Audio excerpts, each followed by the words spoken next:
And the constable says, but the dog didn't do anything in the nighttime. Yes, that was the curious incident. The dog didn't bark. And so therefore, I knew the criminal must have been somebody who knew the dog. In our research, it is the dogs that do not bark that often give us some of the best clues. And the dogs that do not bark helped us see the who principle.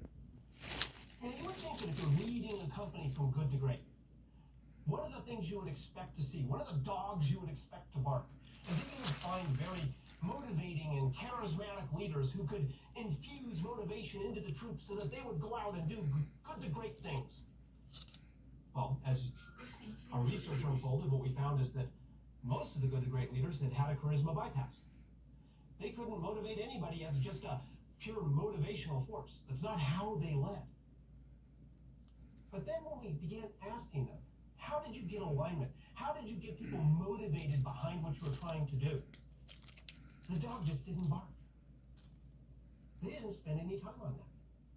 That's not how they led.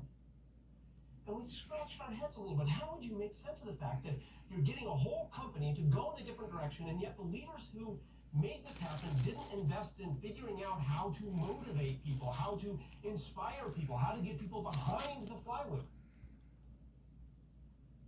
And this is when we learn something. See, if you have the right people, they're already motivated. The right people are self-motivated. The right people are self-disciplined.